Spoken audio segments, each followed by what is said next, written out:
Fala, meus amigos, estamos aqui mais uma vez, um novo episódio do NB Talks.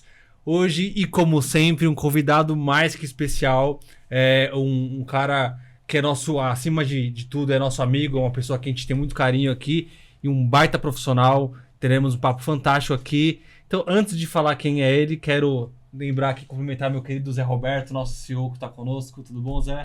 Tá tudo em paz, eu preciso só me controlar um pouquinho hoje, né? Para não falar besteira. Não, antes de começar, já falei, ó, gente, temos 1 hora aqui, tá contando. É porque o Zé começa a falar e não para, mas boa tarde a todos. Realmente vai ser um bate-papo muito agradável e o Rafa deve trazer muitas coisas legais aqui para agregar ao nosso assunto. É isso aí. Bom, o Zé já deu um pouco do spoiler. Hoje a gente tá aqui com o Rafael Marchiotti. O Rafa é sócio-diretor da Direto. E, embora jovem, você tem uma caminhada já longa aí pelo mercado, né, Rafa? Seja bem-vindo. Comecei cedo.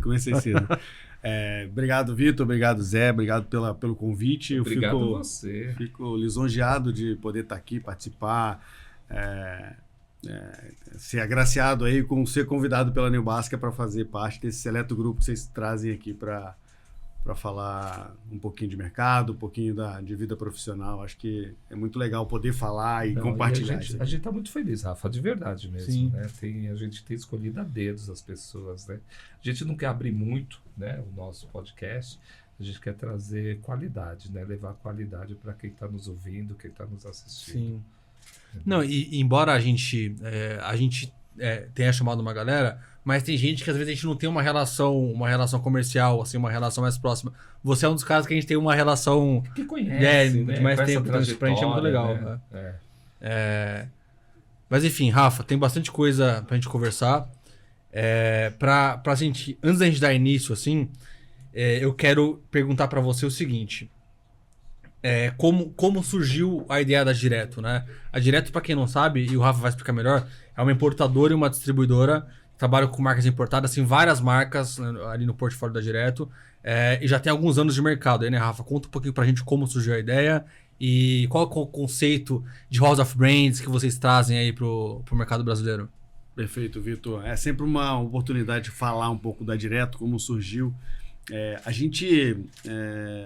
O Brasil é um país completamente diferente de quase todos os outros, os outros países do mundo, né? É um mercado muito fragmentado.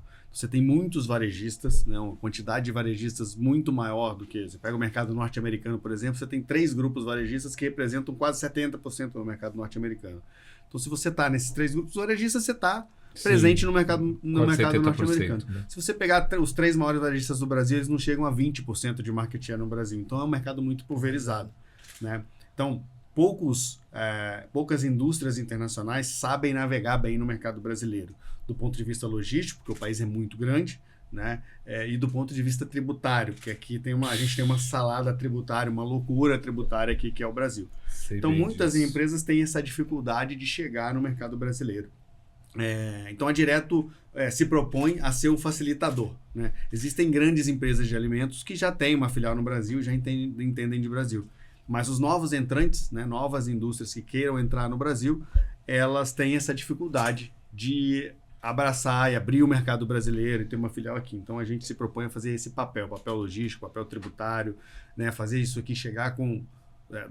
os produtos chegarem aqui no menor custo possível, com a maior eficiência logística possível. Então, esse é o nosso objetivo, né? É ser mesmo a casa das marcas aqui no Brasil e executar a estratégia das indústrias que queiram entrar no Brasil. Da cultura local, né? Na cultura local. Adaptar a Direto adapta as marcas à cultura local.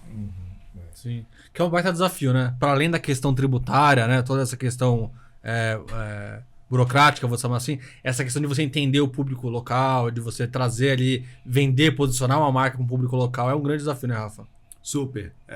Sobretudo porque grandes indústrias olham para o Brasil como um grande potencial por ter 220 milhões de habitantes, né? Então, você pega os países europeus, tem a Alemanha com 80 milhões aproximadamente, Itália com 60, 70 milhões, e aí o Brasil tem 200 milhões de habitantes. Então, todo mundo olha para um potencial de consumo muito maior. Só que, de fato, o produto importado, ele chega no Brasil, né, num preço não tão acessível assim para 220 milhões de pessoas. Sim, sim. Então aqui a gente diz que a gente acessa bem, né, de 10 a 12 milhões de pessoas. Então a gente é menor do que um país europeu que você tem 60, 70 milhões de habitantes, mas quase todos esses habitantes conseguem acessar esse produto. Aqui no Brasil não. Né? Você tem, já ainda é produto importado, ainda é artigo de luxo. Sim. Né? É um desafio nosso também. Você está falando de quase 10%, nem 10%. 5%. E você tem vários Brasis dentro do Brasil, né? Então, uma coisa é o mercado do Sudeste, outra coisa é, sei lá, Norte. É muito diferente, né? Uma região da outra. Exatamente. Então, tem alguns produtos, né, que já estão um pouco mais democratizados, vamos dizer assim. Principalmente parte, por exemplo, de atomatados, que é uma categoria forte para gente, grande para gente. Azeite, que o Brasil é um dos maiores... O Brasil não produz nem 2% daquilo que consome de azeite. Então, 98% do azeite consumido no Brasil entra via importação. Então, o consumidor já está acostumado a comprar importado. Então, a gente consegue atingir o consumo de massa. Mas quando você vai para um biscoito, por exemplo, que a indústria brasileira é muito grande, você tem grandes indústrias no Brasil. Sim. E aí vira artigo de luxo, porque aí é um biscoito que está custando o dobro do preço das marcas fabricadas no Brasil, a despeito de ter uma qualidade, na maioria das vezes, melhor do que a produzida aqui, mas é um desembolso, né? Mais alto mesmo, aí você não consegue atingir todos os públicos, a gente vai para esses 5% que a gente está falando de potencial. E, Rafa, você entrou num ponto que nem estava no roteiro, mas eu acho que é interessante. Tem uma diferença de preço e muitas vezes tem uma diferença de qualidade também, pelo que você está falando. Será que isso tem um pouco a ver com o desafio tributário de você fabricar no Brasil as coisas, né? Porque tem muito essa coisa de, era chocolate, virou biscoito. Aí era biscoito, não é mais chocolate, é cobertura, sabor. Para ir se enquadrando em categorias que você pague uma tributação menor, tal, né? Tem a ver com isso a diferença? Fora o custo da cadeia, né? De você trazer para o Brasil. Eu acho que tem de tudo um pouco. Assim, tem uma diferença, um diferencial de qualidade, às vezes respeitando a matéria-prima local. Então, por exemplo, a Itália é um grande país que a gente tem uma boa relação comercial, a gente tem vários fornecedores italianos, e aí a tradição da Itália em atomatados, no próprio arroz para risoto e na própria farinha para fazer os biscoitos é diferente. Você vê uma qualidade melhor pelo clima, pela região e etc. Então, você tem ali um ponto de qualidade. Mas, aí entrando um pouco no que você está falando, né, essa questão da engenharia tributária que tem no Brasil, e aí sim, quando a gente explica a história do bombom que virou biscoito, que virou wafer, para poder cair a tributação, para do sorvete que é sobremesa. Do sorvete que é sobremesa, enfim, e outros, exatamente. É coisa de louco, né? Então... Brasil, né? Brasil. Quando a gente conta isso, é difícil para explicar isso pro um gringo, né, que não entende bem de Brasil. Além de ser difícil explicar, para a gente fazer a indústria brasileira, ela faz essa adaptação porque o mercado dela está aqui. Se ela não adaptar, ela não sobrevive aqui dentro dessa selva que é o Brasil. Né? Agora, quando você pega uma indústria de importado, dificilmente ele vai se adaptar ao mercado brasileiro. Então você diz para ele, se você fizer o biscoito, uma embalagem diferente, fizer um fundo de chocolate, enfim, aí ele não vai ser chocolate, vai ser biscoito, ou vice-versa, ele fala, tudo bem, mas eu não vou mudar minha receita pelo Brasil, porque o Brasil representa 1, 2, 3, 5% do negócio dele. Sim. Não faz sentido, diferente da indústria daqui. E aí entra no que você falou, faz todo sentido, Vitor, porque você tem uma indústria que não vai se adaptar ao Brasil, você tem a outra que só vive de Brasil, então vai se adaptar ao Brasil, sim, né? E aí fazer essa engenharia para entender como chega mais barato no ponto de venda. Então você tem, resumindo, fator qualidade, e você tem o fator tributário que de fato facilita bastante. Muitas vezes a diferencial da competitividade de um produto ou outro não está só na qualidade, está 100% em tributação. Sim. Em comparação com o que você traz. Sim. Quais as marcas que você tem trazido hoje e quem é o carro-chefe, por exemplo? Hoje, a nível de share. Vamos falar de share, não vamos falar de margem. A gente tem marcas mais maduras no nosso portfólio, né? A gente começou lá em 2020, o nosso primeiro parceiro foi a Filippo Berio, né? Que é uma das maiores indústrias de azeite do mundo. Eles entenderam, né? Eles já tinham alguns volumes no Brasil via importação direta, alguns varejistas faziam importação direta de Filippo Berio, mas eles entendiam que para chegar no menor varejo de 20, 30 lojas, que geralmente não faz importação, eles precisavam de alguém para fazer importação e distribuir. Então essa operação é uma operação mais madura, né? Então ele é hoje um parceiro relevante, importante para a gente. Tanto por estar numa categoria, como eu falei, que acessa praticamente todo o público, né, brasileiro, Sim. que é azeite, como também por estar com a gente, a Direto nasceu em 2020, então a gente está falando de 6 anos de operação, ele tem 6 anos na operação. Daí a gente tem La Molizana, que é uma marca de massas premium italiana, Excelente, né? de qualidade excelente, num preço super acessível, né? Ele acessa Agora, desculpa te cortar. Fora o azeite, vocês têm também um outro produto da Filippo que é uma delícia, Pesto, né? O pesto. molho pesto, molho de tomate. Nossa senhora. É verdade, é uma delícia. Que bom Dá demais. pra comer de colher, né? Dá. Isso. Tipo, você pega uma torradinha, você passa isso aqui na torrada e a torradinha assim. É isso mesmo, né? Faz um... Nossa, mas é muito bom. É isso muito mesmo. bom. Então, Molizana, que é uma marca de massas premium, que é super acessível. Acessível. Se a gente fala de importado, Você quer um uma produto boa acessível, massa em você casa. vai comer um produto de alta performance, alta qualidade. Daí a gente tem a Dom Ravelo, que é uma marca Dom nossa, Ravelo, que é uma marca que foi criada pela New Basca, né? Eu lembro disso. Exatamente. Que essa marca tem sido uma grata surpresa pra gente, a gente tem crescido. Mas foi um tesão ter feito esse produto. E é legal ver no ponto de venda, Ah, né? eu Que amo. demais, fruto do nosso trabalho. Você sabe né? que no início eu tirava foto e mandava pro André. É isso. Então, assim, tem sido uma grata surpresa pra gente, tem tido uma boa aceitação. Mercado... A gente tem uma boa curadoria também de marca. Então, assim, a gente se preocupa muito com o que vai para a embalagem, né? Um produto honesto, de boa qualidade. A gente tenta, obviamente, acessar um preço que seja interessante para o desembolso do consumidor ou do operador de food service, mas que também tenha o mínimo de qualidade. A gente não abre mão da qualidade de Dom Ravelo, né? De fazer um produto de bom custo-benefício. Então, mas é bom mesmo, viu? É bom, viu, gente? É bom. O tomate pelato, uma delícia. Obrigado, Zé. Não, mas é verdade. É isso, Aí a gente, de vez em quando, pega lá a massa e dá uma trituradinha rapidinha lá no liquidificador, põe um manjericão, uma coisa... Meu Deus. É bom mesmo. É bom, Rafa. Pois é. Então é isso. E Dom Ravelo é essa a proposta, né? A gente Ele é o carro-chefe ou não, hoje? A gente nível acessa... de chefe? Sim. Hoje a gente acessa bons produtores na Itália. Então, por exemplo, a gente não abre mão de fazer o tomate na Itália. Muita gente se rendeu, né? A gente tem... tomate é muito dependente de safra, por exemplo. Sim. Então a gente não se rende, por exemplo, a hora que a safra na Itália não está tão boa, aí você tem uma quantidade menor de produto, você tem menos oferta, menos demanda, a lei de oferta e demanda fica mais caro. E aí muita gente se rende a um produto da América do Sul. Fazer um produto argentino ou um produto... Nada contra, mas não é a mesma qualidade, né, do produto italiano. Então a gente tem um mínimo de qualidade e isso está levando a gente... em caminhos que a gente não imaginou chegar, né? A Dom Ravelo já é uma marca relativamente relevante no nosso portfólio. Daí a gente tem as indústrias que os entrantes mais recentes, né? A gente tem a Matilde Vicenzi, que é uma indústria italiana de biscoitos folhados maravilhosas. A Matilde Vicenzi patrocina um... Cara, ele só traz coisa boa, viu? Só coisa deliciosa. Tinha que ter trazido aqui para colocar. Nossa Senhora! Que é, assim, uma marca muito legal de confeitaria. Eles fazem folhados maravilhosos. A gente tem a batata Churros. Que é um clássico também, né, Rafa? Exatamente. Um super clássico, um produto... Vocês são exclusivo deles? Somos exclusivos da Churros. Né? A Churros teve com 2 importadores no passado. E aí eles nos procuraram, viu o trabalho que a gente está fazendo com outras marcas, nos procuraram e a gente está fazendo a importação das batatas.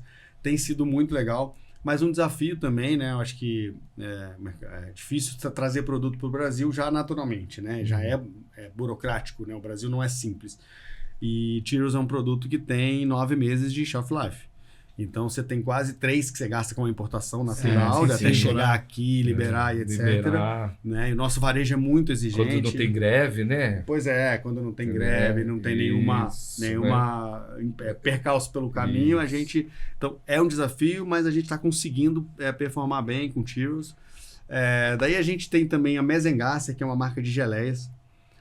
Então a gente tem um produto que é fabricado no norte da Itália, é um nome... estranho, né? Mezengasse. Parece meio austríaco, meio, né? Mas é porque tá lá em cima, né? Tá lá, eles inclusive na região do Trentino, lá onde eles estão, na Itália, é divisa com a Áustria. Aham. E por isso, né, eles já nem falam italiano, né? O italiano é a segunda língua deles. Geralmente eles falam alemão nessa região. Então, mas é um produto de excelente qualidade. A gente tem 2 modelos de geleia. A gente tem geleia com 50% de fruta, né? Que é um produto já premium, né? E as geleias 100% fruta, que a gente tem, já não tem nenhuma adição de açúcar, é um produto ao paladar maravilhoso também. A gente tem ganhado bastante relevância nisso. E deve ter um desafio de shelf life também, né, Rafa? A 100% fruta, sim, né? Porque ela não tem adição de açúcar, então você tem também um desafio de shelf grande. É menor do que o da batata, são 18 meses de validade. Não, e a que tem açúcar, né? 50% fruta, não. Aí você já tem de 2 a 3 anos de validade, dependendo do sabor. Entendi. Acho que de portfólio, falei de todos os itens. Panetone, eu acho que eu lembro que você trouxe. Verdade, panetone. Cara, você é doido. Fala um pouco dele. O panetone Tá legal você ter lembrado, Zé. O panetone é um produto que a gente traz uma vez por ano. A gente traz uma marca que chama Tremari. Não, isso aí... Esse produto já ganhou como o melhor panetone da Itália algumas vezes. Você imagina ser o melhor panetone da Itália. Eu conheço esse panetone há uns 15 anos. Isso aí. Tinha uma outra importadora fazendo antes da gente. Tinha. E é um produto também, assim, ele sai do patamar, né, dos produtos mais populares aqui do Brasil. A gente aprendeu a trabalhar um pouco mais com esse produto. É assim, um produto muito fresco. A Tremari fabricava muito próximo do final do ano. E aí a gente tinha que fazer a importação. A legislação brasileira exige que a gente coloque lupa, porque tem açúcar. Então tem que botar lupa de alto em açúcar. Que não vende lá, né? E aí eu manipulo toda a carga. A carga de panetone chega. Eu preciso abrir caixa por caixa, colar o selinho de alto em açúcar manualmente. Rapaz. Para colocar o produto no mercado. Então, sempre foi um desafio. A gente veio se alinhando com a Tremari, então teve ano de eu entregar panetone para o varejo dia 12, 13 de dezembro. E hoje, cada dia mais, a gente vê mais cedo o panetone lá, né? A gente vê que é Natal em agosto, né? Porque chega lá, agosto, setembro, já tem panetone. A gente se alinhou com a Tremari, então a gente entrou no processo deles de primeira produção. E hoje, eu posso dizer para vocês que a gente está com os panetones na rua já, esse ano. Então, que bom, voltamos, conseguimos alinhar, eles conseguem fazer a primeira produção para a gente em agosto. Então, viagem em setembro, início de outubro está aqui. Então, hoje a gente já tem panetone no varejo de São Paulo para vender. Mas é muito focado no varejo de São Paulo e Rio de Janeiro. São Paulo e Rio. Em função de ter um produto de preço, o poder aquisitivo precisa ser alto para comprar, para adquirir. Mas é um produto maravilhoso. Você tem razão. Sem falar a distância também, né? Quando a gente fala, você vai colocar no Espírito Santo, colocar em outro lugar. Mas complicado, né? Falando em Espírito Santo, você importa por Espírito Santo ou não? A gente importa, hoje os nossos maiores portos de entrada são Navegantes, né? Região de Itajaí, Navegantes, Itapoá, Santa Catarina. O governo do estado de Santa Catarina ofereceu alguns incentivos no passado, e aí a Razak, que é a Trading, que é a nossa sócia na operação da Direto, tem os benefícios fiscais para operar por Santa Catarina. E o Espírito Santo, que já há muito tempo, né, tem lá os outros benefícios que também a gente faz. Então, aí é aquela história do desafio logístico que eu falei no início, né? Porque você tem que quando o meu cliente está na Bahia, no Rio de Janeiro, Minas Gerais, eu faço pelo Espírito Santo. Mas quando o meu cliente está em São Paulo para baixo, aí eu faço por Santa Catarina. E você tem um custo de CD, né? Também, né? Custo de armazém no Brasil, né? Caro, metro quadrado muito caro. Então a gente tem os dois, opera nos dois, mais forte nos dois estados, Santa Catarina e Espírito Santo. Se eu estiver fugindo, você me fala. Você não pretende trazer vinhos, alguns rótulos? Porque assim, dentro desse portfólio, eu já estou enxergando ali um rótulo.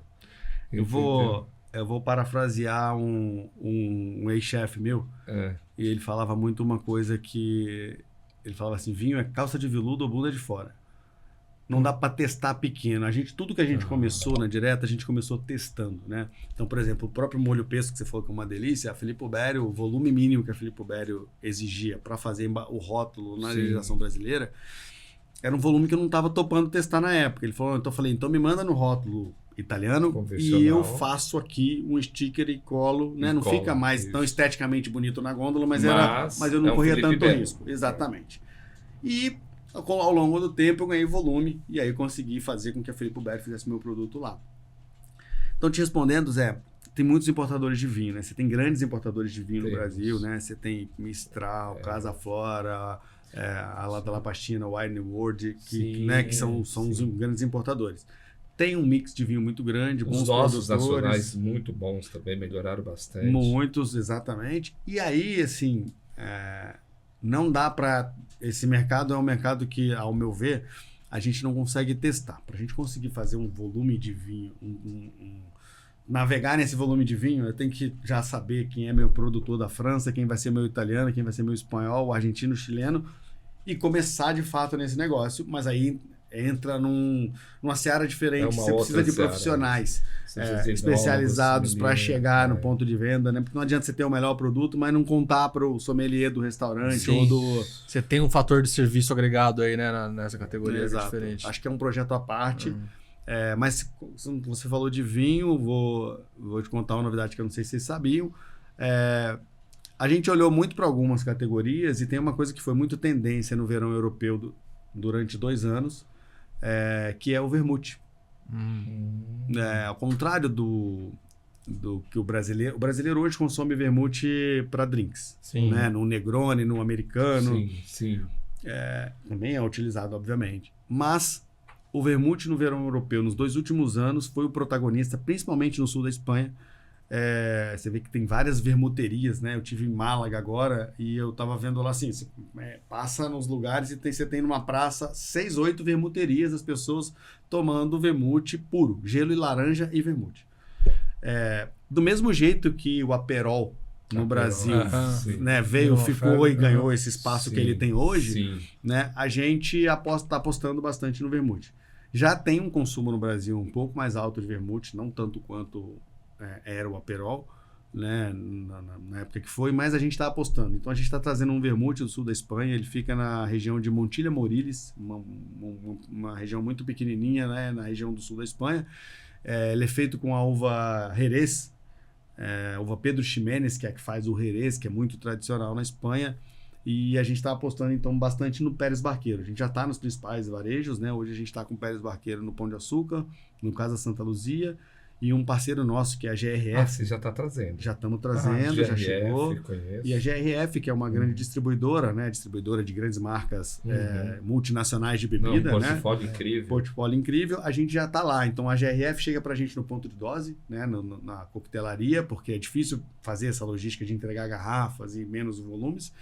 E a gente, pela direta, atende diretamente os grandes varejos. Então, para não falar que na bebida, o vinho, a gente está tateando, começamos ali pelo vermute. Não tem, né? Diageo, Pernod Ricard, por exemplo, que são grandes multinacionais de bebida, não tem a categoria, então fica mais fácil navegar. Sim. Ô Rafa, eu vou até voltar um pouco na conversa, que vocês entraram num assunto, que é um assunto que eu ia perguntar para você. Por exemplo, você pega Morizana, você pega o próprio azeite Filippo Berio. Aqui, quando você vai no mercado, por exemplo, azeite principalmente, acho que talvez mais que massa, a faixa de preço é muito próxima um do outro, né? Você não tem grandes variações, é tudo ali entre 30 e 40 reais e 35 e 45, isso, né? Isso hoje, né? Isso hoje. Sim. Mas isso é um fator também que acaba sendo favorável para vocês, né? No sentido de... Tenho a impressão que o mercado de azeite no Brasil é bastante pulverizado também, né? Tem bastante... Você tem 2 marcas portuguesas que ganharam muita relevância, né? Que são Galho e Andorinha. Eles hoje têm mais de 50% de market share. Os outros 50% é exatamente isso que você está falando. Está se degradando. Exatamente. Está todo mundo ali tentando ganhar seu protagonismo na gôndola do supermercado. Meu sócio fala um negócio assim, eu tenho um sócio que é de trading, né? De importação, mas ele nunca foi do mercado de alimentos, ao contrário de mim, que tem quase 25 anos no mercado de alimentos. E aí ele falava para mim assim, mas eu não olhava a gôndola de azeite do supermercado, simplesmente ia lá e comprava, ou alguém da minha família, da minha casa, ia lá e comprava. Só que agora, trabalhando com isso, eu olho para a gôndola. E ele falou, eu olho para a gôndola e eu fico mais confuso do que... Porque ele falou, a gôndola não me ajuda. Eu tenho 40 marcas, todas na muito faixa de preço muito outra. próximas, e a gôndola não me ajuda, né? Aí ele falou, por que a gente não fala para o varejista trabalhar com menos marcas e... Falei, guerra perdida, tem muita marca. O varejista está sempre tentando também fazer alguma marca ganhar relevância. E sempre aparece uma nova, né? Do nada aparece que o azeite, uma marca nova de azeite. Que o azeite como vinho, ele caiu na cesta básica, né? Então, antes da gente, eu estou falando antes, há 30 anos atrás, nós não tínhamos a pulverização de vinhos ou consumo de vinhos como nós temos hoje. Era muito difícil, tinha aquele garrafão, enfim. O sangue de boi, né? O sangue de boi. E tá tudo bem, esse sangue de boi. Mas o azeite, ele vem nessa toada de conquistar seu espaço. E a cada vez que eu vejo uma coisa semelhante a esse tipo de assunto, como vinho e azeite, eu fico encantado. Eu vi recentemente uma matéria de uma vinícola nacional, onde você degusta o azeite. Entendeu? É uma coisa fantástica, é como se você estivesse degustando um vinho. Então você tem notas, você tem um paladar, um sabor diferenciado. E aí quando você vai para a gôndola da forma que você está falando, você tem um preço semelhante, próximo e tudo mais. Mas você não sabe, de fato, quem é quem ali.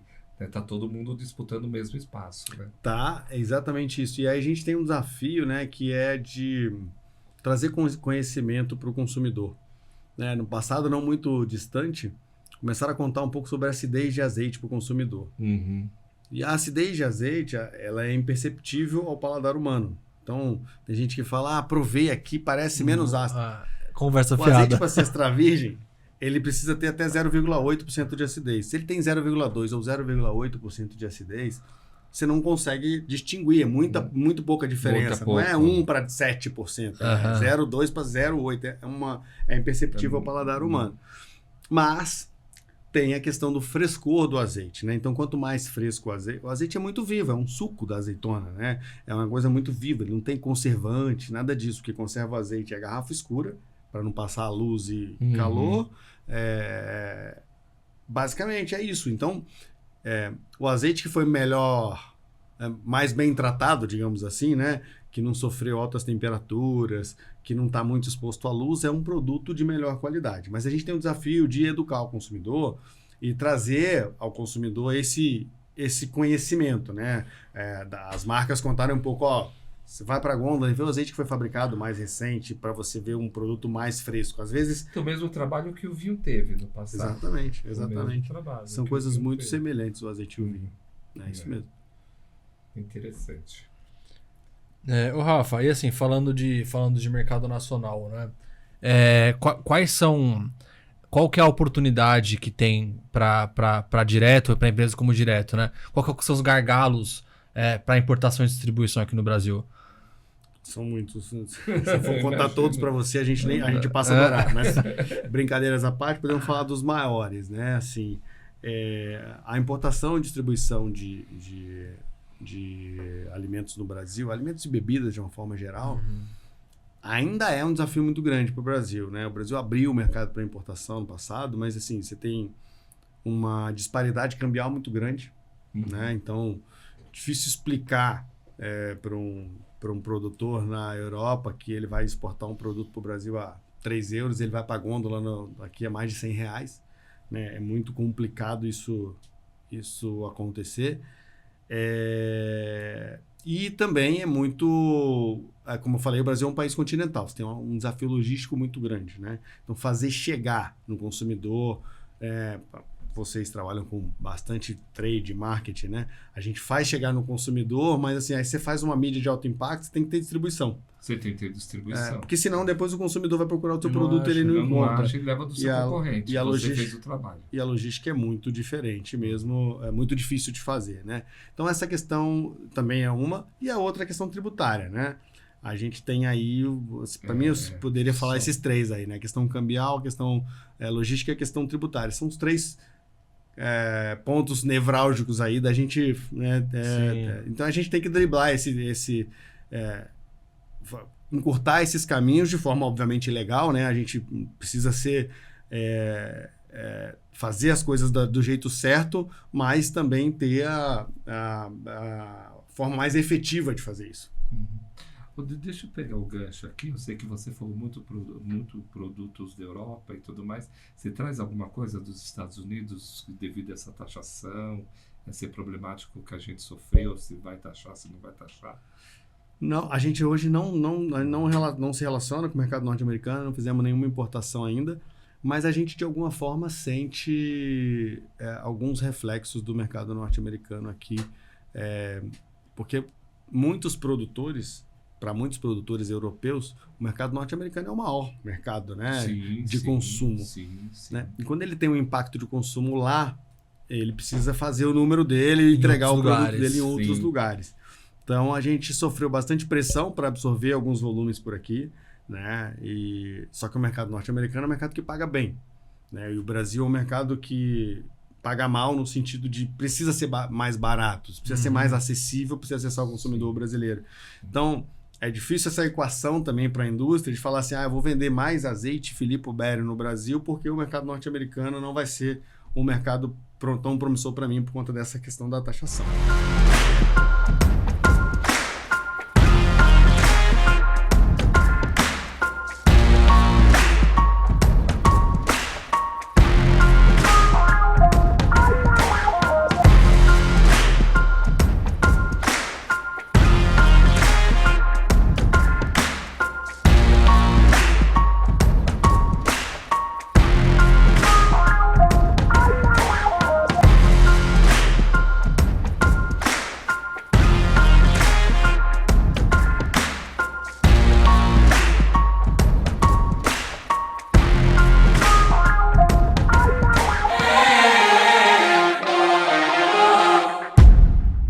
O Zé perguntou das tarifas, é uma coisa que eu ia perguntar também, mas você já respondeu. E assim, além das tarifas, que é uma assunto mais recente, mas a gente teve nos últimos anos aí falta de matéria-prima, a gente teve oscilação, problema de guerra, né? Não sei se tudo isso daí também impacta vocês de alguma maneira, ou se foi mais a questão do tarifaço mesmo. Não, impacta também, né? O azeite foi algo que impactou bastante a gente. Eu imagino, por causa da região, né? A gente, a baixa de safra, a quebra de safra na Europa foi muito grande, né? Então, a gente ficou bastante impactado. A gente tinha conquistado uma boa fatia de mercado no Brasil, né? O Brasil é um mercado muito grande, consome mais de 100 milhões de litros de azeite por ano. E a gente estava aí com o Filippo Berio encaminhando para chegar a 5% de market share, né? Esse mercado são quase 5 milhões de litros, é um volume, né, razoável e expressivo, né? E a gente caminhou para isso, chegou a quase, não chegou a 5, mas chegou a quase 5. Em alguns mercados chegou até a 5 mesmo, no mercado de São Paulo, por exemplo, que é um dos maiores mercados consumidores do Brasil, Rio de Janeiro chegou a 3 e pouco. A gente ganhou bastante espaço, porém, essa alta de preço fez o consumidor fazer uma migração de consumo, voltar para óleo de soja, consumir um azeite numa garrafa um pouquinho menor, um composto. É isso, porque você mexe mesmo no orçamento do brasileiro quando você vai com azeite a R$50 no ponto de venda, né? E aí foi uma questão de oferta e demanda. A gente sofreu bastante, o nosso negócio sofreu bastante, como eu falei, a gente começou com o Filippo Berio. Então, em 2020, 100% do nosso faturamento era Filippo Berio. Em 2021 era um pouco menos, né? O percentual era um pouco menor. E aí, em 2023, já começou os sinais de crise. 2024 foi um ano muito difícil para a gente em azeite. A Filippo Berio, como marca, também mudou um pouco o modelo, né, de fazer gestão do negócio para o mundo inteiro, né, trocou de CEO, trocou de gestão, né, trocou de mão, era uma empresa familiar, deixou de ser familiar, passou a ser de um fundo. Então, a dinâmica da empresa mudou no meio da crise. Então, foram duas mudanças muito grandes, né? Então, o mercado inteiro foi impactado pela categoria, mas a gente, por estar com o Filippo Berio também, no momento que a empresa estava passando por muitas mudanças, sofremos um pouco mais essa onda de mudança. Agora não, o mercado está um pouco mais estável, a gente vem voltando a ganhar o espaço que a gente... Quantos anos a gente tem de Filippo Berio no mercado? Desde quando? A Berio está no Brasil há mais de 15 anos, mas através de importação direta, né? Alguns varejistas apostavam e faziam importações diretas. E depois que a Berio... depois que a Direto nasceu, em 2020... Aí a gente está 6 com eles. Você diz Brasil, mas assim, mundialmente ela está há quanto tempo? Desde quando? Um fato curioso, Zé. A Filippo Berio tem mais de 150 anos de história, né? Uma empresa... Cara, isso precisa ser falado. 150 anos é anos, hein? Um fato legal. Acho que a Cargill está com 200 e pouquinho. É isso. A Filippo Berio, se não me engano, é de 1867. Acho que é isso. Então, a Filippo Berio... tem um fato curioso, né? Quando os executivos da Filippo Berio dão treinamentos para falar da marca, a Filippo Berio foi uma marca registrada nos Estados Unidos antes da Coca-Cola. Ô, louco. A Coca-Cola foi registrada 2 anos depois da Filippo Berry como marca no mercado norte-americano. Então você tem uma ideia da tradição que é produzir azeite para. Cara, isso tem que estar na gôndola lá. Sim. O marqueteiro já tá vendo isso lá. Tá vendo? Vocês são marqueteiros, então como assim, né? A gente não explora isso, você né? não explora isso. Azeite é um produto geralmente carregado de tradição, mas Filippo Berry tem de fato mais de 150 anos, faz azeite bem feito há muito tempo. Há muito tempo. Sim, senão não estaria no mercado. Exatamente. Né? Senão não estaria. Ô, Rafa, e assim, vamos falando um pouco de mercado nacional, de tendências, assim. Vocês estão conectados aí com marcas de vários lugares do mundo e movimentos de varejo de vários lugares do mundo. Como você olha para o nosso mercado nacional e quais oportunidades você enxerga no que tange a importados, no que tange a alimentos e bebidas? O que você acha que dá para crescer, que tem desse futuro ticket, aqui? Né, você tá falando. Sim. Vitor, o brasileiro viaja muito, né? Então, assim, isso é uma coisa que a gente cada vez mais, né, tá se tornando acessível. Vi uma palestra do Ricardo Amorim outro dia, ele falando um pouco sobre essa globalização, né? Meus sócios trabalham com importação e muitas coisas de tecnologia que eles importam vêm na importação aérea e não mais por container. Uhum. Porque 30 dias de um container dos Estados Unidos e Europa para cá já torna um produto obsoleto. Uhum. Já atrapalha principalmente tecnologia, a performance da tecnologia.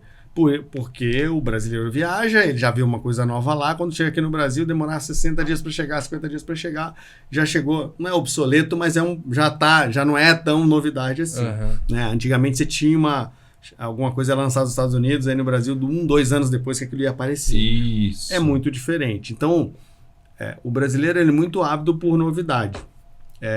A gente tem uma grande oportunidade no Brasil por trabalhar com um importado. O brasileiro dá muito valor ao que é de fora. Você vai na Itália, por exemplo, vai numa pizzaria, eles têm orgulho de escrever no cardápio que é feita com farinha 100% italiana. Sim. Aqui, o brasileiro tem o mesmo orgulho de dizer que é farinha 100% italiana. Ele não quer falar que é farinha 100% brasileira. Eu não vou falar, mas tem uma padaria pequenininha, aí já são 5 unidades, e ela faz essa questão. Vou falar, é a Fabrique. Então, te respondendo, tudo que é importado no Brasil tem mais valor, né? De uma forma geral, o consumidor ele olha. Você fala a qualidade é boa, né? Eu não estou falando que a nossa não seja. Não, nós temos muitos produtos sim, bons sim. também, né? Mas é diferente, porque o que você falou.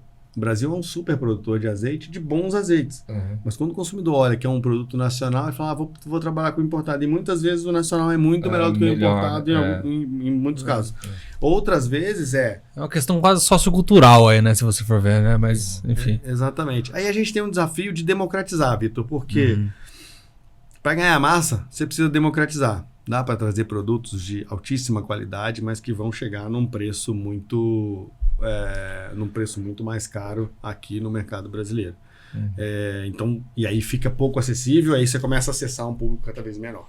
Então, mais ou menos nessa linha que eu acho que a gente tem um desafio de trazer produtos um pouco mais acessíveis para o brasileiro acessar um produto importado de boa qualidade, mas mais acessíveis. Então, a gente vem acessando outras proveniências que fazem produtos de boa qualidade também. Biscoitos mais acessíveis, que chegam no ponto de venda com desembolso menor. Então, a gente está... esse é o nosso objetivo. Não, fala. Não, você falou de democratizar. E com todo respeito, eu conheço esse mercado há muitos anos porque eu comecei dentro desse mercado com esse ticket médio alto de produtos importados. Eu comecei minha Gosta vida... do luxo. Eu gosta gosto. do luxo. Não, mas eu comecei É difícil acostumar com coisa boa, né? Depois comecei, não quer voltar. Né? Eu comecei com vinho, comecei com a massa barila, eu comecei com essa turma aí. Eu trabalhava com essa turma. E olha que interessante, com todo respeito, você pega a Tocantins, tem o quê? 33, 34 anos. Tem um mega do empório lá com 300.000 produtos importados. Então você está falando de democratização. A gente pega aí, acho que o 4º maior varejista do Brasil, que está lá no Maranhão, entendeu? Ele tem, lá e acho que num outro estado agora, ele tem 2 grandes empórios, entendeu? Para esse tipo de produto. Então, eu acredito que o mercado, como tudo, meu pai falava alguma coisa, ninguém segura o progresso. É uma verdade. É verdade. Ninguém segura o progresso. Então, essa democratização, ela vem nesse formato, porque nós, como consumidores, a cada dia que passa, a gente também passa a ser mais exigente. É uma questão de conta. Não estou falando novamente que os nossos produtos são bons. Temos produtos muito bons aqui e muitos no interior, ou de alguns interiores, principalmente no sul, e a gente não dá tanto valor. Mas quando a gente começa a experimentar um produto que você tem uma diferença, eu estou falando de ticket médio que tem condições de 10, 12 reais para um produto excelente. Poxa, você faz um belo de um macarrone, entendeu? Com um azeite bom, com uma massa boa, com um douravelo. Cara, quanto que custa isso para você e sua esposa, você e seu parceiro, qualquer coisa, e para você comemorar em casa? Então, automaticamente, nós como consumidores, a gente também começa a dar valor e isso democratiza. Você está falando, Zé, eu lembrei de um produto nosso. A gente hoje faz um nhoque com a marca Dom Ravelo. Né? A gente faz um produtor italiano, é um produto feito na Itália, produto feito com 80% de batata, sêmola italiana. E é um produto que esse é o grande exemplo de democratização. É um produto que está no ponto de venda meio quilo de nhoque, está no ponto de venda por um valor entre R$ 9,90 e R$ 11,90, um pacote de meio quilo. Você pega um molho de tomate, e o nhoque é super prático, né? Eu falo que o nosso nhoque é mais prático do que miojo, porque em 2 minutos ele sobe na água fervendo. Você botou a água fervendo, em 2 minutos ele sobe, já está pronto, porque ele já é pré-cozido, né? E a gente mistura molho, você tem um prato italiano na mesa do brasileiro por R$20, o nhoque e o molho, sabe? Então, entendeu? É um desafio nosso, encontrar mais produtos com essa proposta. E a onda agora é você ficar dentro de casa também, né? Nada contra o food service e o salão. Mas também é muito bom você estar dentro de casa com tua companheira, ou com teu companheiro, com quem ali, com a tua família, degustar de algo realmente interessante, né? Sim. Que você tá rindo. Não, nada demais. Ô Rafa, cara, uma dúvida que eu tenho sincera, assim, vocês já suprem um desafio que é muito grande, que é o de trazer essas marcas, trazer os produtos, colocar no mercado nacional, ter distribuição disso aí para as redes que vocês atendem. Isso já é um baita de um negócio, né? E pensando no sellout, né? Qual que é o desafio que tem de sellout? Em fazer essas marcas girarem? Como que vocês trabalham isso também? Isso tá no Alçada direto? Ou fica mais a critério das marcas ou dos clientes de vocês? Tem de tudo um pouco, Vitor. Tem empresas um pouco mais estruturadas aqui no Brasil. Apesar da gente ser uma House of Brands, a gente conta com apoio. Então, a Felipe Berry, por exemplo, que já está há mais tempo, está mais estruturada, tem um escritório no Brasil, o diretor aqui, e que ele nos ajuda, obviamente, a desenvolver o ponto de venda. E tem marcas como a La Molisana, por exemplo, que já tem uma boa venda no Brasil, mas não tem uma estrutura no Brasil. Então, o que ele faz eu te dou o melhor custo, te dou um investimento e você faz o que você achar melhor com a marca no Brasil. Ele deixa um pouco mais livre para a gente trabalhar. Tem um desafio grande, né, principalmente em grandes redes, que é brigar no ponto de venda com grandes marcas. Né? Assim, imagina, por exemplo, a gôndola não estica e eventualmente eu estou brigando numa categoria de atomatados com uma Cargill. Você está brigando com... né? Eu estou numa categoria de espaço de bebidas, eu estou brigando com uma Diageo, com a Heineken, com a Ambev. Então, é muito o percentual daquilo que o varejo compra. Então, é muito fácil, né, para fazer grandes investimentos para uma Ambev, Unilever, uma Cargill da vida. E pra gente não é tão fácil assim, porque eu não tenho tanta relevância. Então é X% daquilo que eu vendo. Não tem muito... meu pai falava do couro sai a correr. Não tem jeito. Do couro sai a correr. Então é assim que funciona. Bom, então, te respondendo, Vitor, a gente tem uma parceria com uma agência de promotores de venda, né, no ponto de venda. Então eles fazem lá, ajudam a gente a precificação, o preço correto. É um desafio mesmo, né? Nosso time fica ali o tempo inteiro discutindo com o comprador do supermercado as margens, as ações de sellout, entrar um pouco no calendário de ativação promocional do varejo. É importante para a gente, né? Tá nesses momentos, mas o grande desafio são as grandes indústrias, né? Então, muitas vezes eu tive que ficar na fila esperando uma oportunidade numa categoria de atomatados, porque no mês era Cargill, aí a Heinz foi lá e respondeu uma ação da Cargill e eu tava esperando a minha vez, né? E eu não podia entrar nessa briga porque eram brigas, né, que eu não tinha... Sobrou uma oportunidade de cachorro grande. De cachorro grande. E aí a gente tem, né, o desafio nosso é, né, achar uma brecha ali e mostrar e dar nosso show. Mas no geral tá indo muito bem, né? Tá com 3 mil pontos de venda, marcas realmente expressiva, segurando a marca no Brasil, onde que realmente tudo que a gente já conversou é um grande desafio, né, Rafa? É que ter a distribuição do produto já é um baita de um caminho andado, né? Você ir na loja e você encontrar o produto já é uma coisa que muita gente não consegue nem chegar nesse ponto, né? Então... Exatamente. Então eu falo, o maior prazer nosso é ver o produto no ponto de venda. E aí depois, né, obviamente fazer girar vai ajudar, mas é isso, conquistar esse espaço. E a gente tem, eu falo que eu trabalho com alimentos há muito tempo, já trabalhei, posso chutar aqui, mas eu devo ter trabalhado com mais de 20, 25 mil SKUs de alimentos na vida, em algum momento, né? E eu sempre falei nas empresas que eu trabalhei, que nem tudo que eu vendo, as pessoas, teve uma vez um fornecedor que falou para mim assim, você trabalha com esse doce aí, mas esse doce é uma porcaria, é açúcar puro. Eu falei, mas vende muito. Eu vendo uma carreta desse doce por semana. E nem tudo que eu não consumo na minha casa, mas tem demanda, tem gente consumindo. No caso da Direto, eu costumo dizer o seguinte, eu estou trazendo esse tema para falar isso para você. No caso da Direto, é a primeira vez que eu trabalho com uma empresa que tem hoje quase 200 SKUs, né, no portfólio. Já estamos 200 SKUs. E aí, desses 200 SKUs, não tem um que eu não consuma. Os 200 SKUs são produtos que eu consumo na minha casa e que ninguém pode falar que é feliz ruim. Da sua esposa. Exatamente. São produtos que eu posso consumir na minha casa tranquilamente, que eu confio e gosto, e não é aquilo, eu só vendo porque só trabalho naquele portfólio que vende muito, né? Não, eu trabalho, mas eu também gosto de consumir. Mas o mercado, eu acho que todos os mercados, né? Mas fala do brasileiro, que é o que a gente está inserido. Tem muito isso, né? Tem oportunidade para todo mundo. Você tem oportunidade para low price, você tem oportunidade para as marcas mais premium, né? Você tem a galera do meio da pirâmide aí, tem espaço para todo mundo crescer. Exatamente.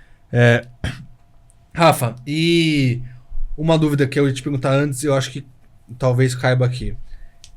Você falou que o mercado que vocês atendem no Brasil é um mercado de em torno de 5, 6, 7% do mercado nacional, em decorrência da faixa de preço do produto de vocês. Vocês têm alguma estratégia, se você puder falar, para também ter no portfólio de vocês produtos que tenham um público maior e não depender só dessa fatia que, pô, estamos falando como se fosse pequena, né? É uma fatia grande, né? Sim. 10, 12 milhões de pessoas não é pouca coisa. Mas dentro do mercado nacional tem mais espaço, né? Como vocês equilibram essa estratégia de portfólio? Acessar isso, Vitor, é um grande desafio, porque naturalmente o produto já chega, né, importado, já chega um pouco mais caro no Brasil. Mas sim, a gente tem. Hoje, a gente tem 2 movimentos que vão de encontro. Um nosso, né, que eu falei do nhoque para vocês. Tá. Quero achar mais nhoques, né, mais produtos como o nhoque. Que vem de compra isso, né? Vendidos a menos de R$10 no ponto de venda. É possível vender um nhoque a menos de R$10 no ponto de venda, né? E aí fica mais fácil para o consumidor acessar. Então a gente tem um desafio a gente estava agora na Anuga, né? Eu e meu sócio. A gente estava na Anuga, que é a maior feira de alimentos do mundo. Na Alemanha. E em Colônia fica essa feira. Ela acontece de 2 em 2 anos, são 11 pavilhões. Você imagina que a gente aqui já acha APAS gigante com 4 pavilhões. Eu não aguento andar. Exatamente. Ele vai me segurando. E nosso olhar estava muito voltado para isso, né? Onde eu consigo atingir a maior fatia de público possível. Que não consegui ser democrático para 200 milhões de brasileiros, mas eu consegui atingir uma fatia muito maior do que esses 7%, 50%, 60%, 70% do público brasileiro. Então, nosso olhar estava muito voltado para esse tipo de produto, e a gente tem aí algumas possibilidades de lançamento nessa linha. Ao mesmo tempo, você olha também o movimento...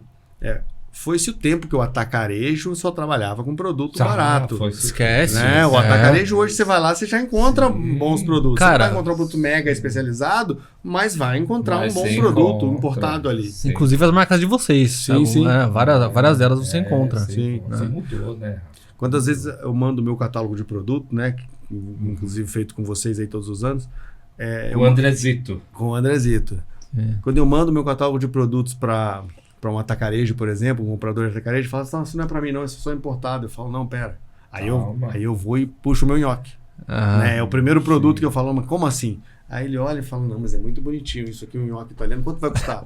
Aí eu falo pra ele assim, dá pra você vender no ponto de venda R$9,90. Ele já olha, aí já me olha com outros olhos. Né? Mas precisa deixar eu trazer isso, porque quando ele olha o catálogo como um todo, né, ainda é mesmo o premium. Aí então meu desafio é ter mais nhoques no portfólio. Aí estamos buscando, estamos falando um pouco. Categoria de biscoito é uma categoria que a gente olha bastante, né, para chegar num ponto de preço interessante. Entendi. Legal. Ô Rafa, vamos lá. Eu vou dar uma aceleradinha aqui, porque nosso tempo tá apertado e tem algumas coisas pra gente falar ainda, tá? A gente gosta de falar, né? Não, mas eu acho que é bom. Muito legal, o papo, né? tá fluindo legal. Tô falando besteira, Vitor? Não, tá de boa. Então. Você já deu algum chute na perna dele embaixo da mesa aí, não? Uma vez eu fui falar pro Zé, a gente tava não, conversando, eu falei pra ele. Falei, Zé, você fala umas besteiras, eu não concordo, mas tá tudo bem, né? Faz parte do jogo. Exatamente. Agora ele usa isso sempre. Vitor, eu tô falando besteira? Entendi. Cara, queria falar um pouco com você sobre digital. Que na Direto vocês têm feito pra olhar pro canal digital, pra trabalhar o digital? Como vocês enxergam isso e como vocês trabalham na Direto hoje? Ô, Vitor, teve bastante gente que foi precursora nesse negócio, né? Então, alguns canais aí que trabalharam e aprenderam, né, com erros e acertos, entendem um pouco mais de Brasil. Então, hoje eu diria que a gente tem bons parceiros, né? Hoje a gente é super parceiro do Rappi, né? E o Rappi, eu uso na minha casa, o Rappi Turbo, por exemplo, quando eu preciso de alguma coisa, eu vou ali no Rappi Mercado, Rappi Turbo, em 10 minutos está na minha casa. Eles têm mais de 60 dark stores espalhados por São Paulo, então esse é um canal que a gente explora bastante, né? Bacana. Os supermercados digitais, né? O Shopper da vida, o daqui, então são outros parceiros nossos, né? Tem supermercados digitais já um pouco mais especializados, por exemplo, como a Trela, que é um supermercado digital mais voltado para os produtos saudáveis, né? Então produtos com menos indulgência e mais produtos que fazem bem para a saúde. Então já é mais um nicho, o nicho do nicho do digital. A gente está costurando uma parceria com a Amazon através das marcas globais. Então, por exemplo, a Matilde Vincenzi, que é uma marca de biscoito, eles têm uma loja na Amazon americana para vender só os presenteáveis, as latas de biscoito, aquelas coisas lindas. Imagina. E aí a Matilde Vincenzi tem um acordo com a Amazon Global, e aqui no Brasil a gente agora tem tentado replicar isso aqui no Brasil, né? Fornecendo para a Amazon os produtos, eles comprando mesmo, né? Que eles chamam de 1P na cadeia, né? Não é o 3P, não é só eu vendendo lá dentro. E atendendo a Amazon.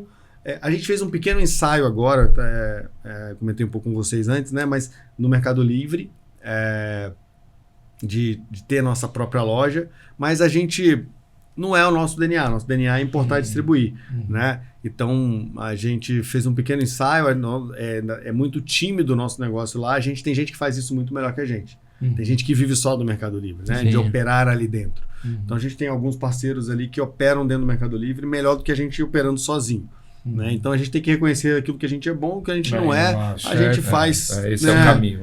A gente encontra bons parceiros para fazer. Então, caminho sem volta, qualquer coisa que vem do digital para a gente abre os olhos, é receptivo, e a gente está depositando os nossos ovos em várias cestas do digital e estamos conseguindo ir bem. Mas que legal, Rafa, eu não sabia que vocês estavam em tantas plataformas assim. Bacana. Massa. A gente quiser um produto nosso no eixo Rio-São Paulo, eu tenho lá no Rappi uma boa gama de produtos aí. Bacana. Sim. Rafa, aí uma pergunta, eu diria até mais pessoal, mas eu acho que para a nossa audiência talvez seja interessante, porque a gente tem executivos assistindo a gente, tanto da distribuição como na indústria, pensando venda da direto para esses grandes players. Quais são os canais que vocês trabalham? Eu imagino que é uma pergunta no final. Vocês estão alinhados, tá vendo? Quais são os canais de vendas para você que funciona? Você participa muito de evento? É muito relacionamento? Como que é essa venda? Como pensando que nas pra grandes chegar lojas. Na Direto? Eu quero comprar ou eu quero importar um produto, desculpa te cortar, eu quero importar um produto, mas eu não quero fazer importação direta, eu quero a direto. Funciona como? Perfeito, Zé. A gente tem... a gente ainda, né, quer se tornar cada vez mais conhecido, né? Então, uma feira que a gente não abre mão de fazer, a gente já vai para o 5º ano, a gente direto vai para o 6º ano de existência, e desde o nosso 2º ano a gente tem um stand e expõe na APAS. É uma graça. Né? Stand, E aí a gente... Vocês estão de parabéns, realmente, é a primeira vez que eu vi, fiquei encantado. Obrigado. Mas é verdade mesmo. É verdade, eu também acho. E eu falo que a APAS é muito maior do que a gente. Assim, a gente fala assim, não, eu preciso... é o que eu quero ser, sabe? Mas assim, eu acho que assim, a arquitetura, o projeto em si, eu acho que vai muito de acordo com a marca. Então, a gente vai ali para botar a cara mesmo, sabe? Assim, mostrar para o mercado que a gente, de fato, tá ali, quer aparecer um pouco mais, né? Vocês sabem bem, né? Eu venho do mercado de food service. Conheço, gente. Não vou falar a idade, mas conheço. Né? Então, eu tenho uma paixão muito grande pelo mercado de alimentação fora do lar, do food service. Eu trabalhei, quando a Direto começou, eu já tinha 20 anos nesse mercado de food. E em 2020, quando a Direto foi idealizada em 2019, a gente não sabia o que estava por vir. Em 2020, a Direto nasceu. O CNPJ da Direto é de 5 de fevereiro de 2020. Um mês depois que a gente botou o primeiro container no mar para poder chegar aqui no Brasil, veio a pandemia. Então, automaticamente, eu fui obrigado a migrar meus esforços, colocar os esforços todos para ir para o canal de varejo. Que era um canal que eu não conhecia bem, conhecia mais ou menos, né? Conhecia de alimentos, mas não conhecia o canal de varejo tão bem assim. A gente veio se desenvolvendo no canal de varejo até passar o período de pandemia, né? 2021, 22. Sim. 2023 que a gente voltou a acessar o canal Food Service. Então é um canal... bom, a gente hoje atende direto às grandes redes. Geralmente os supermercados que têm um centro de distribuição para redistribuir para as lojas. Não tem capacidade de ficar entregando loja a loja, uma distribuição, né? Uma distribuição mais difícil de fazer. E o canal Food Service eu vou através do distribuidor. Então eu tenho feito parcerias com bastante distribuidores, né? Com quem abre a porta para a gente, com quem quer fazer parceria com a gente. Então eu tenho feito parceria com bastante distribuidores e atendo. E esses distribuidores atendem. Tem distribuidores que são especializados no Food Service, que vão atender a alimentação fora do lar. Tem distribuidores especializados em atendimento de mercadinhos de bairro, lojas de conveniência, né, que tem outro perfil. Outro perfil. Exato. E eles ajudam muito a gente, né? Porque eles vão chegar em pontos de venda que a gente inimagináveis pra gente, né? Meu sócio outro dia estava em Ilhabela e viu lá em Ilhabela, no mercadinho, alguns produtos nossos. Aí ele falou, a gente está chegando em Ilhabela. Eu falei...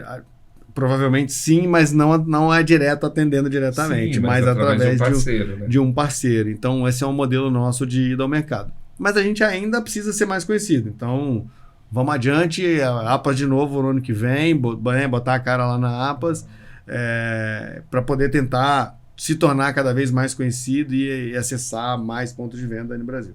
E como que a gente faz para, por exemplo, vamos pegar um player que eu não quero importar, eu preciso aí de trazer alguns produtos, e como que eu faço para chegar na Direto, por exemplo? Você já teve experiência semelhante ou não? Já. A gente hoje... Ou você que escolhe, como que funciona? Não, hoje a gente tem um portfólio fechado, né? Então, se esse player quer trabalhar com produto importado, a gente avalia a possibilidade de colocar esse produto no portfólio. Então, tem muita coisa no nosso portfólio que foi pedido de cliente mesmo. Ele fala assim, a geleia foi um caso, né? Ele falou, eu queria diversificar o meu volume de geleias, minhas geleias, mas eu não queria trazer um container. Aí eu falo, deixa eu perguntar para mais 2, 3 clientes. Aí eu pergunto mais 2, 3 clientes, dividir. E aí eu falo, tudo bem, já tenho pelo menos 50% do volume do container vendido, eu vou trazer o container completo, porque aí eu vou explorando o mercado. Então a gente ouve muito o varejista, o que ele procura, e aí a gente decide colocar ou não no nosso portfólio, a depender da capacidade nossa de operar aquele produto, de uma forma geral. Né? E tem muitos varejistas também que testam alguns modelos com a gente, né? O varejista ou o distribuidor. Fala, não, eu quero trabalhar melhor aqui na categoria de atomatados. Você me vende 2 pallets de tomate pelado? Vendo 2 pallets, 3 pallets. A gente faz uma parceria nesse sentido. Se lá na frente ele ganhou volume suficiente para fazer uma importação da marca dele, aí a gente tem um serviço de trading que a Razak faz, né? Ele pode vincular o radar com a Razak, fazer importação via a Razak, que é a trading, que é a nossa sócia. Mas, modéstia à parte, na maioria das vezes, quando a gente vai selando uma parceria e ganhando corpo, ele pode estar até comprando volumes próximos de um container, que é tão chato e difícil de fazer importação e vincular radar, etc., que ele segue com a gente gente também vai melhorando a condição. É bem burocrático. Exato. Né? Aí a gente também vai achando meios de melhorar o atendimento, né? Tem um distribuidor no Rio de Janeiro, que é parceiro nosso, que a gente atendia ele sempre através de Santa Catarina. E aí, Santa Catarina e Rio de Janeiro é bem longe, né? Então, eu tinha uma logística muito cara. Quando ele começou a fazer uns volumes um pouco maiores, eu comecei a fazer via Espírito Santo para ele. Eu automaticamente trouxe uma economia de 6 a 7% para ele só por conta de frete. Então, consegui fazer isso acontecer. Então, a gente ouve muito, né? É muito de ouvir, mas se for fazer uma importação por encomenda ou com ordem mesmo, precisa ser com a trade e não com a direta. E tem muito palpiteiro, né? Como eu, por exemplo. A gente tá falando desses produtos, tô lembrando da sardinha portuguesa, né? Que é uma delícia, tradicionalíssima, né? Em Portugal. Deve ser uma coisa incrível, né? Se trouxesse. Sabe que, Zé, quando vocês falam essas coisas, as pessoas falam das coisas que elas gostam de comer, assim, a minha cabeça, ela vai lá pro regulatório. aí você começou a falar de sardinha, eu falei, sardinha é um produto de origem animal, vou ter que tirar o de poa, que demora um ano para sair. Enfim, a minha cabeça já voltou. É muito legal. Você tem uma barreira de entrada maior, porque você não é qualquer um que consegue trazer como um produto de origem vegetal. Por isso que eu tô falando, é difícil encontrar. É difícil, porque você tem que ter a anuência de órgãos como o de poa no Brasil para trazer aquele produto. Então, a gente... É possível, né? Mas assim, aí é um produto que tem uma barreira de entrada maior. Se eu quero lançar, por exemplo, a sardinha com a marca Dom Avelo, eu vou num produtor em Portugal que possa produzir minha sardinha com a minha marca, mas aí eu preciso tirar o de poa, etc. Eu demoro mais ou menos de um ano e meio para lançar esse produto. Então, é algo que demora um pouquinho mais para a gente... E o investimento também, né? Pois é. Investimento, não é barato, né? Você tirar o de poa. E quando a gente fala em investimento, que fique bem claro, a gente acha que é só o recurso financeiro, mas não, é o tempo, o desgaste, a burocracia, né, que o nosso país tem. Exatamente, eu demoro, mas é exatamente isso. Eu fico um ano e meio gastando... Energia, né? Não é tanto dinheiro, é exatamente o que você está falando, eu pago minhas taxas lá para conseguir... Mas é energia, é advogado para conseguir... Sim, é jurídico, é tudo assim. É o meu time que está sendo custeado pelo meu faturamento atual. É o player que hoje ele quer, daqui 6 meses ele pode desistir do negócio, se não for bem amarrado. Exatamente. Então, não que a gente não vá fazer, a gente até tem produtos com dipoa no portfólio hoje, que precisei tirar, mas... Mas a sardinha seria incrível. Bom, fica a dica, Zé. Pode deixar que eu vou pensar nisso. A sardinha realmente é uma coisa incrível. Diferenciada, né? Muito. E a gente não encontra, né? Não encontra. Você não encontra. Não, é difícil. O produto é difícil de encontrar. Bom, senhores, estamos encaminhando para o final. E aí, Rafa, eu queria fazer 2 perguntas, aquelas mais do Rafael Marchiotti mesmo, não necessariamente só da direta. As perguntas que vão ficando para o final são as mais perigosas. Exato. Bom, aquilo que eu falei no começo, a gente sabe que você, embora jovem, você tem uma carreira já de alguns anos nesse mercado. E aí, eu queria entender, assim, o que foi... Quais foram os grandes aprendizados que você trouxe, que você... Eu sei que é foda falar, né? Porque é muita coisa que a gente vivencia, mas quais foram os maiores que você leva pra sua vida, que você diria que são os pilares, assim, do Rafael, e que você usa hoje em dia na Direto, no seu dia a dia? Para mim, pessoas que vão fazer as empresas, né? Nunca vão ser as empresas que vão fazer as pessoas.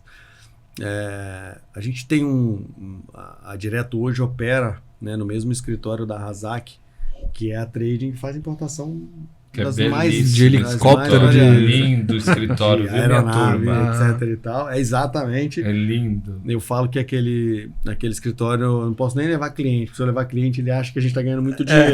Parece. Né? Eu, quando fui lá, eu achei que, nossa, fiz minha vida. Exatamente. Mas porque a gente está inserido ali, né? Sim, estamos cobrando um pouco da Direta. Exatamente. Mas, a gente está inserido ali. Mas mais do que estar inserido num escritório muito legal, numa região boa. Numa região boa, é estar numa cultura muito interessante. Então, Vitor, te falando de aprendizado, eu vou falar, a Razak é uma importadora. A nossa logo que a gente utiliza como cultura ali é pessoas que importam. Olha que então, legal. se você hoje procura a Razak em algum... Tem um duplo sentido muito bom. Não é? Então, assim, chama pessoas que importam. Então, a Direto estando inserida ali dentro, né? Porque tem algumas áreas que são comuns, né? As empresas, elas andam separadas, são sócios diferentes, né? A Razak é sócia da Direto, mas eu não sou sócio da Razak, né? É uma parceria que a gente tem. Mas, por exemplo, o RH é o mesmo RH para todas as empresas. Não faz sentido você ter 2 RHs para empresas diferentes. E aí a gente vai diminuindo o custo, né? Exatamente. A gente racionaliza o custo e também consegue unir as culturas. Então, isso para mim, assim... o respeito pelas pessoas, o respeito pelo seu colaborador, por quem está ali dando voz para a sua empresa, né? Muitas vezes a gente está aqui agora conversando e eu tenho um time comercial que está falando com o cliente em nome da Direto. Né? Essa pessoa precisa estar bem, precisa estar feliz, precisa gostar da Direto para falar bem da Direto para o mercado. Precisa gostar do que está vendendo. Né? Falar com emoção, falar com entusiasmo. Então, para mim, foi uma hora aprendizado, assim... E por que é uma hora aprendizado? Porque eu não era essa pessoa assim, né? Eu era muito de fazer, né? Muito jovem, eu comecei a carreira muito jovem, comecei com 20 anos, menos de 20 anos, na faculdade ainda. E eu fui ganhando espaço, foram me dando espaço e eu não era a pessoa mais friendly, né? Mais amigável com as pessoas e achava que tudo era processo e vamos. Eu vi outro dia um post, não sei se vocês viram, parece que é um post em cima da ponte da 23, e aí tem vários carros no engarrafamento, e aí tem várias legendas em cima de cada carro. Aí essa pessoa aqui acabou de voltar de uma consulta e ela foi diagnosticada com câncer. Esse aqui acabou de assinar a separação dele ali no cartório e está voltando para casa. Esse aqui acabou de encontrar a mãe no aeroporto que tem 20 anos que ele não havia e aí que ela está encontrando. E é isso, né? Cada um está passando por uma situação na vida. Nós estamos aqui nessa sala, eu tenho os meus pontos, cada um está passando. Então, se a gente tiver isso muito claro, acho que o resultado dos negócios é consequência, né? E bons parceiros, né? Bons parceiros de negócio que respeitem o seu negócio, que valorizem o seu respeito, negócio. Né? Exatamente. Acho que respeito... Fernanda Montenegro falou sempre isso, né? Respeito. Né? Eu acho que governos, empresas, e a gente procura, principalmente como empresa, que ela se perpetue no mercado, mas as coisas passam, as pessoas um dia também vão embora, e o que eu deixei, né? Então, gente, eu tô falando isso porque eu conheço o Rafa, eu vou entregar a nossa idade, eu conheço o Rafa há mais ou menos uns 17 anos, né? E ele sempre foi essa pessoa aí dedicada, trabalhadora, saiu do estado, veio para o outro, enfrentar um desafio e hoje está com a empresa dele. E é sempre essa graça de pessoa, né? Aceitou o nosso convite de bate-pronto. É isso que fica. No fundo, é isso que fica. Com toda certeza. Hoje eu conversei com uma outra empresária e para mim foi muito comovente, porque o que ela disse para mim eu fiquei muito feliz, porque a gente hoje não encontra essa cortesia, essa empatia, não é que não encontra, é mais difícil, né? E a gente acaba se perdendo, né? Mas parabéns pela sua trajetória. Obrigado. Sucesso na Direto, que a gente puder contribuir, estamos juntos. Estamos muito felizes de você estar aqui, de verdade, de coração. Eu também estou muito feliz de estar. Somos amigos, graças a Deus. Mas você me convidou, você falou quinta no WhatsApp, de manhã à tarde vamos e estamos aqui. Minha agenda tá, né, fodida, entendeu? Eu falei, não, mas você vem, que eu quero você faço aqui. Fiz questão. E você sabe que, só abrindo parênteses, eu vou encerrar, a gente procurou desde sempre fazer um grupo seleto de pessoas para que viesse, mas pessoas que tivessem história e relação com a New Basca, relação conosco, né? Porque convidar você convida.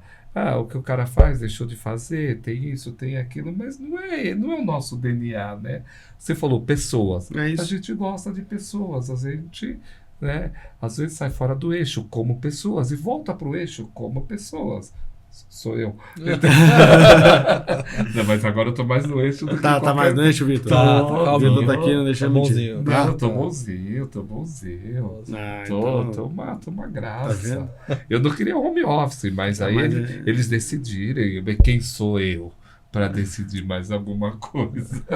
A gente perde, né? Não vou falar que é, né? A gente é feito de carne e osso, perde a paciência às vezes, tá meio assim, mas no fundo a relação precisa ser resgatada a todo tempo, né? É igual em casa, né? Com a família, com uma mulher, com filhos, a gente perde paciência, mas a gente tem que estar sempre buscando resgatar essa relação, não dá pra deixar se perder. Tem que ter uns arranca-rabo, né? Não dá pra ser só paz e amor, também não dá pra ser loucura, né? É assim que cresce, né? Você sabe que aqui, graças a Deus, não para de demanda, independente de quanto tá investindo, a gente tem um cliente pequeno, médio, grande e tudo mais, enfim. Mas a gente se respeita muito, acredito eu, né? É difícil para eu estar falando isso, mas você conhece o André. E assim, o André é o que manda e desmanda aqui. O André fala, eu tenho que abaixar a cabeça, vou fazer o quê? Senão eu sou mandado André embora. É patrimônio. Sou mandado embora. Eu sou mandado embora. Não tem outro jeito. E eu posso falar, porque eu tenho essa liberdade com ele, tem um probleminha lá com o menino, fala, vai cuidar do teu filho. Você vai cuidar do teu filho e depois a gente vê o que faz. Né? Porque é muito triste, né? Você passar trabalhando e você não cuidou de quem você ama. Com certeza. De quem você ama, que é a tua esposa, teu filho, teus filhos, né? Então, enfim. Então a gente aqui procura esse caminho. De vez em quando esse daqui eu não quero saber de muita coisa, mas tudo bem. Brincadeira, grande parceiro. Eu sei disso. Mas obrigado, viu, Rafa? Obrigado mesmo, de coração. Dê um beijo na sua esposa. Obrigado. Entendeu? Um beijo no menino. Entendeu? E estamos juntos. E sucesso na Direto. Traga a sardinha, traga o rótulo, o vinho, vocês vão vender muito. E Deixa daqui comigo. a pouco nós vamos ter uma loja como o concorrente tem ali na Oscar Freire, entendeu? Eu sei que esse é seu sonho, que a gente já falou sobre isso lá atrás, acho que mais cedo ou mais tarde a gente vai realizar isso juntos. Um dia, quem sabe, a gente consegue realizar. Porque, com certeza. Mas tudo a seu tempo. Exatamente. Tá bom? Mas vai acontecer. 200 SK, daqui a pouco estamos com 500, já enchemos a loja. Já dá pra encher a loja, exatamente. Rafa, brigadão, cara. Obrigado, foi muito bom ter você aqui. E quem quiser conhecer um pouco mais do trabalho da Direto, direto.com.vc, né, Rafa? Exatamente. .com.vc o final lá. .vc. E eu direto com VC também lá no Instagram, Dom Ravelo no Instagram. Deixa o telefone para quem está nos ouvindo, para entrar em contato, para comercializar teus produtos. Produtos são Você já foi, é Instagram. Então, bota aí, eu sou das antigas. A gente recebe todas as demandas através do saque. saque. Instagram? Através dos Instagrams, né? Do Dom Ravelo e da Direto. E através do saque, SAC, né? Saque, @direto.com.vc. A gente cataloga ali todas as demandas e quem quiser comprar, quem quiser ser parceiro nosso, tá por ali. Repete, porque eles nos ouviram, repete devagarzinho. É saque, SAC, @direto, com 2 T's, .com.vc. Ele não tinha falado 2 T's. Não tinha falado. Com 2 T's. Exato. .com.vc. O nosso time vai colocar na técnica no GC também. Tá bom. Tá ótimo. É isso, minha gente. Obrigado quem assistiu mais esse episódio. E lembrando que se estiver procurando uma agência que conhece o canal Direto, entre em contato conosco, Newbasca Oficial, ou nosso site www.newbasca.com.br. Vai ser um prazer atender vocês. E siga aqui, Podcast NB Talks no Instagram. Estamos no YouTube, estamos no Spotify. Então é só você procurar lá que você vai encontrar NB Talks, podcast da agência Newbasca. Tá bom? Obrigado, minha gente. Obrigado meus amigos. Um abraço a todos e até o próximo episódio.